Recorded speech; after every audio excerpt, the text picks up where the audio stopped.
नमस्कार, वंदे मातरम, जय हिंद। मैं हूँ आभा जादव, आपकी 3D पेरेंटिंग कोच। जब ज़ीरो दिया मेरे भारत ने दुनिया को तब गिनती आई। तारों की भाषा भारत ने दुनिया को पहले सिखलाई। देता ना दशमलव भारत तो यूं चांद पे जाना मुश्किल था। धरती और चांद की दूरी का अंदाजा लगाना मुश्किल था। सभ्यता जहाँ पहले आई, पहले जन्मी है जहाँ पे कला। अपना भारत वो भारत है जिसके पीछे संसार चला और आगे बढ़ा बढ़ता ही गया। भगवान करे ये और बढ़े, बढ़ता ही रहे और फूले फले, बढ़ता ही रहे और फूले फले। दोस्तों, ये है हमारे देश भारत की बहुत ही छोटे शब्दों में, बहुत ही कम शब्दों में विस्तृत जानकारी। किस तरह से हमारे देश की प्रभुता इन कुछ शब्दों में बयां हो गई है, ये आप समझ रहे होंगे।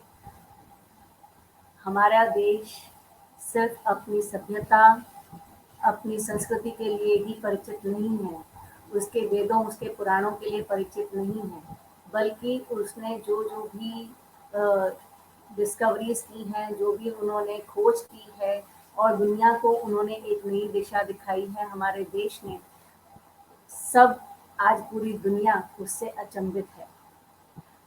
मैं मेरे इस कार्यक्रम को लाइव देखने वाले सभी दर्शकों को आज हमारे 74वें आज़ादी के स्वतंत्रता दिवस के पर्व पर शुभकामनाएं प्रदान करती हूँ। दोस्तों, हम सब आज लॉकडाउन के समय में घर पर बंद हैं, एक तरह से सिर्फ काम के लिए ही बाहर निकल रहे हैं। ऐसे में हमारे बच्चे, जिनका स्कूल काफ़ी समय से बंद होके रखा है, वहाँ उन बच्चों को आज इस आज़ादी के पर्व पर आज़ादी का महत्व समझाना हम हर माँ बाप की एक बहुत ही इम्पोर्टेंट जिम्मेदारी बनती है। हम आज क्यों ना एक काम करें, अपने बच्चों को आज़ादी का महत्व बताएं। हम उन्हें ये बताएं कि समानता क्या होती है, इक्वालिटी क्या होती है। हम उन्हें ये बताएं कि भाईचारा क्या होता है, ब्रदरहुड क्या होता है। हम उन्हें ये बताएं कि देशभक्ति क्या होती है, पैट्रियटिज्म क्या होता है।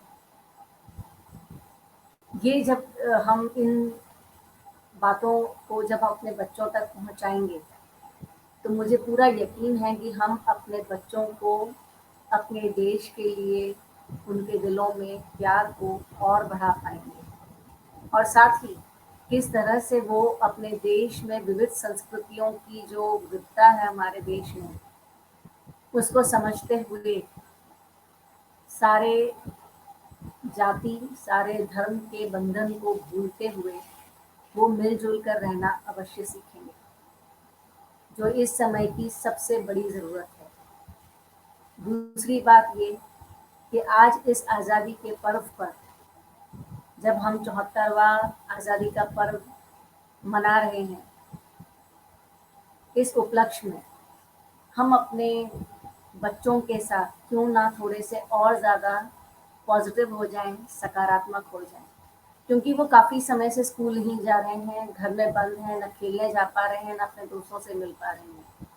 वर्चुअली या टीवी पर या ऑनलाइन पर या लैपटॉप या फ़ोन पर किसी से बात करना एक अलग बात होती है। हम बड़े इन चीज़ों को बहुत अच्छे से समझ सकते हैं, पर हमारे बच्चे जिन्हें अभी खुलकर विकसित होने की ज़रूरत है, ऐसे में उन्हें जब खेलने के लिए खुली जगह नहीं मिल रही है, उन्हें अपने दोस्तों के साथ मस्ती करने को समय नहीं मिल रहा है, इनफैक्ट उनको मौका नहीं मिल रहा है, तो ऐसे में हमारा फ़र्ज़ बनता है कि हम उनके दिमाग में जो एक तरह की नेगेटिविटी आ गई है, एक तरह की उदासी जो आ गई है, उसे हम अपनी पॉज़िटिव बातों से, अपनी पॉज़िटिव एक्ट से उसे दूर करें।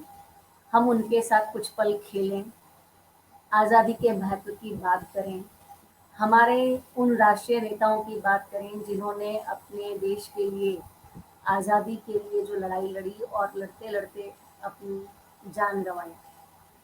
उन सभी नेताओं के महत्व को, उनके योगदान को अपने बच्चों को समझाएँ। तो जब वे इन सब कहानियों को सुनेंगे, तो हो सकता है उनका मनोबल बढ़े और वो एक बार फिर इस महामारी जिससे हम आजकल गुज़र रहे हैं, कोरोना की महामारी के साथ लड़ने की उनके अंदर भी एक जज़्बा उनके अंदर जग जाए और वो एक जुनून आ जाए और वो खुद दूसरों को जागृत करने में लग जाएँ कि किस तरह से हमें इस महामारी के खिलाफ लड़ना है। तो इस स्वतंत्रता दिवस पर हम अपने बच्चों को समानता, भाईचारा, राष्ट्रीयता, राष्ट्र प्रेम, एकता और साथ ही सकारात्मकता ज़रूर सिखाएँगे। Let us do promise to ourselves that on this Independence Day, we will definitely teach our children unity, brotherhood, equality, patriotism, and of course, positivity. तो मुझे इजाज़त दीजिए, एक बार फिर से आप सबको 74वें स्वतंत्रता दिवस की शुभकामनाएँ। जय हिंद, वंदे मातरम।